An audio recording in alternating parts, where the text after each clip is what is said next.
à une autre capsule d'Émilie, psychoéducatrice. Aujourd'hui, j'aborde le sujet des chicanes d'adultes. Bon, c'est le volet 3 que je vous avais parlé par rapport aux chicanes familiales.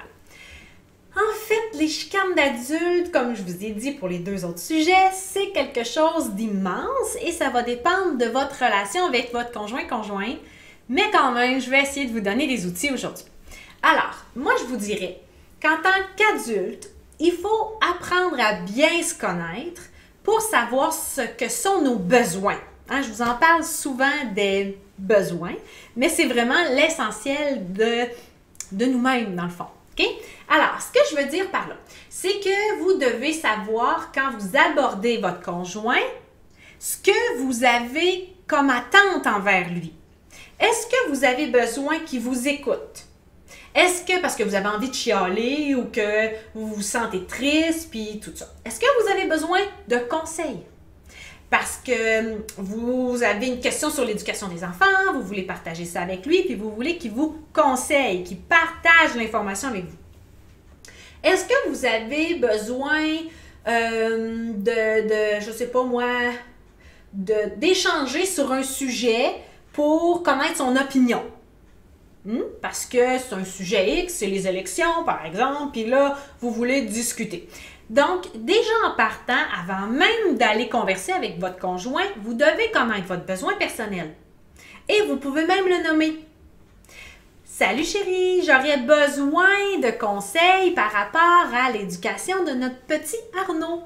Je ne sais pas quoi faire avec lui par rapport à l'école. Hein? Quand il y a des mauvais comportements à l'école, qu'est-ce qu'on devrait faire, nous, en tant que parents? Alors là, votre conjoint va savoir que vous vous attendez à ce qu'il dise quelque chose. Pas qu'il fasse « Ah oui, chérie, hein? Ah, je suis d'accord. Hein? » En mode écoute, à moitié là. Non, il va savoir. Fait que déjà là, vous ne serez pas déçus de sa réaction, puis lui, il va savoir quel soulier chausser dans la conversation que vous avez initiée. Vous devez aussi connaître vos attentes. Hein? Vous avez besoin d'écoute et vous voulez qu'il vous écoute parce que vous êtes triste. Donc, vous vous attendez à avoir un soutien affectif. Vous comprenez? Vous voulez, votre besoin, c'est d'échanger, puis vous vous attendez à ce qu'il vous amène des arguments. Vous comprenez? Donc, c'est vraiment intéressant de savoir ça parce que si vous le nommez à l'autre, hein, comme je vous l'ai dit dans ma capsule qui s'appelle « Dites-le », la personne n'est pas dans votre tête. Elle est dans sa tête parce que ce n'est pas ce que vous attendez de lui ou de elle. Donc, il faut le nommer.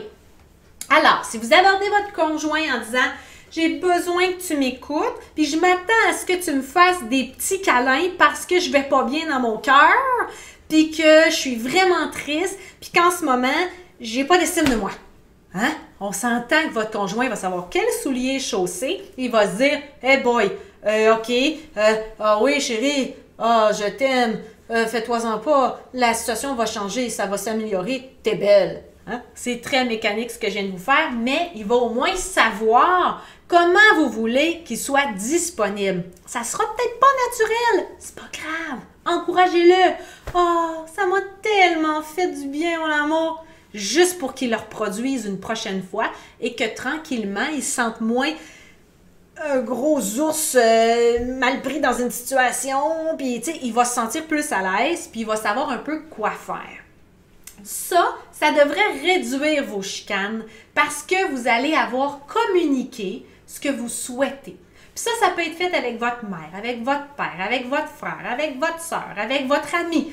Tous ces trucs-là, c'est des trucs de communication.